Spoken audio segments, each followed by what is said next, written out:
सभी से कि आप लोग कहाँ जा रहे हैं, कि कहते हैं कि हम अपने धर्म स्थान पर जा रहे हैं, परमात्मा से मिलने जा रहे हैं।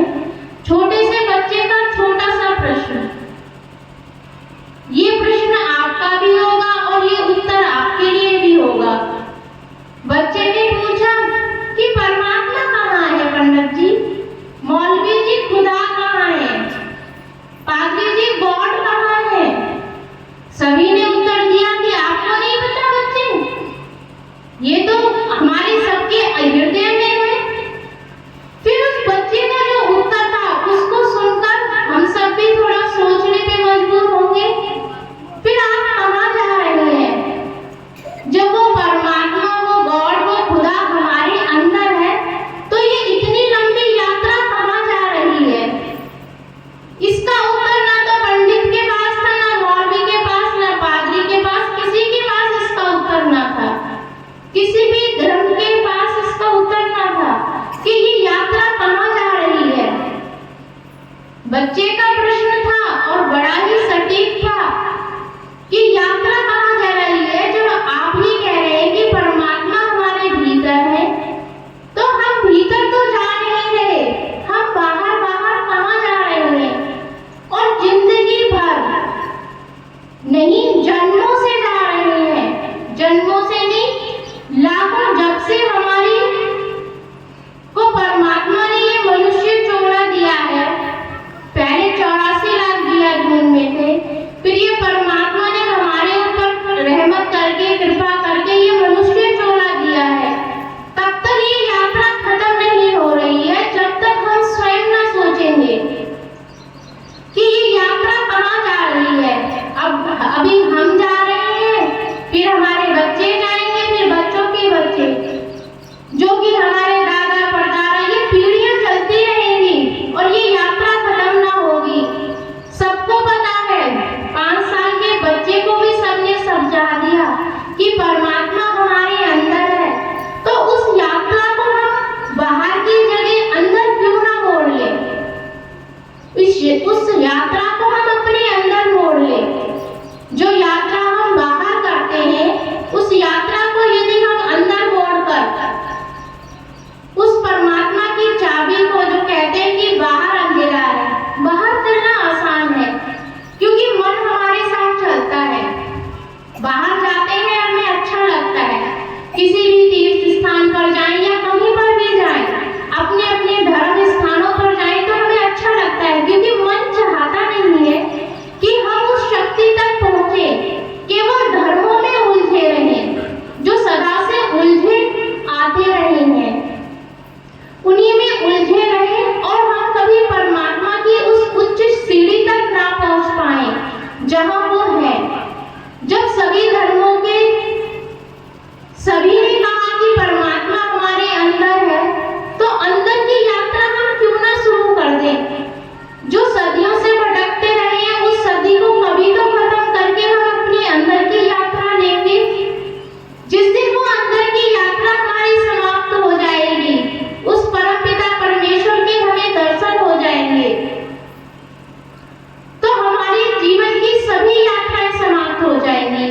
अर्थात जीवन और मरण की जो हमारी लंबी यात्रा है, और लंबी यात्रा जो सदियों से चली आ रही है, कि कहते हैं कि एक जीव मरा तो क्या आत्मा मरती है, शरीर मरता है, आत्मा तो फिर उस लंबी यात्रा के लिए चल देती है। आज इस धर्म में आत्मा आई है, कल उस धर्म में जाएगी, फिर परसों किसी और में। बस ये यात्रा खत्म ना होगी जब तक उस बच्चे की हम छोटी सी बात को समझकर उस परम पिता परमेश्वर की शक्ति को हम अपने अंदर ना महसूस करेंगे। बाहर जाते हैं, सभी पहाड़ों पे जाते हैं, सर्दी गर्मी सबका एहसास होता है, गंगा में स्नान करते हैं, ठंड का एहसास होता है। जिस दिन हम अंदर की यात्रा शुरू करके उस परमात्मा का एहसास कर लेंगे, तो हमारे जीवन में उठने वाले सभी प्रश्न समाप्त हो जाएंगे। हमारे जितने भी सभी धर्म ग्रंथों में, केवल हिंदू धर्म में नहीं, सभी धर्मों में, सभी ग्रंथों में अच्छी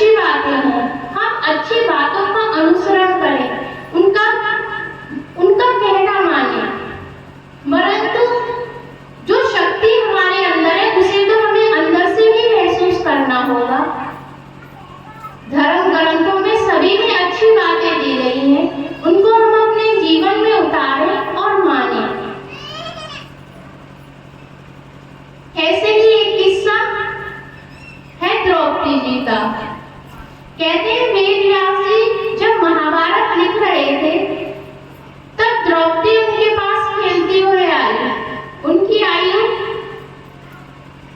12 वर्ष रही थी जब वो महाभारत लिखी जा रही थी। कहते हैं कि हमारे जीवन में आने से पहले हमारे कर्म के आधार पर हमारा जीवन की यात्रा लिख जाती है।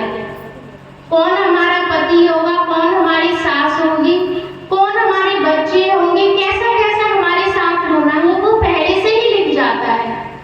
तो वेद व्यास जी महाभारत लिख रहे थे।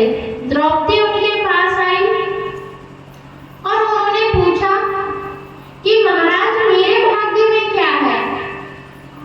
वेद व्यास जी ने कहा बेटा तुम्हारे कारण लाखों करोड़ों लोग मरेंगे, खून की नदी बहेंगी। बचपन की अवस्था थी। द्रौपदी जी ने कहा कि महाराज मैं तो ऐसा कुछ नहीं चाहती कि मेरे कारण लाखों करोड़ों लोग मरे, खून की नदियां बहे। इसका कोई उपाय नहीं है।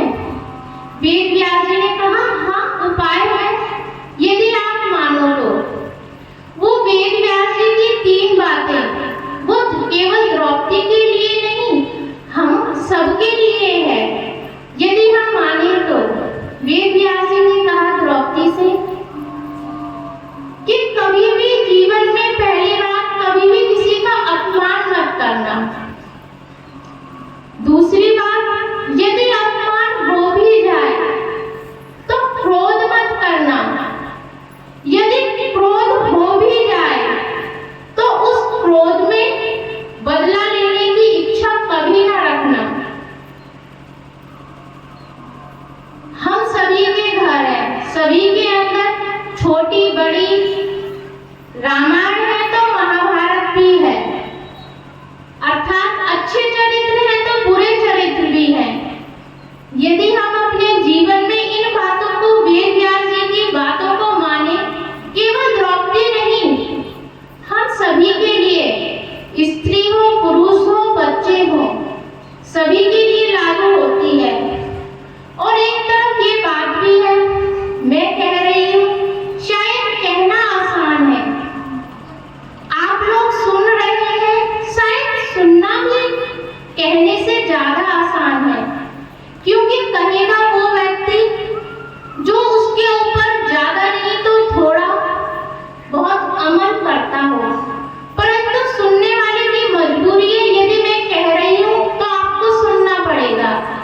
तो कहना भी आसान है और सुनना भी आसान है, परंतु उन बातों को अपने जीवन में अमल, अर्थात उन बातों को मानना शायद उतना ही कठिन है।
हम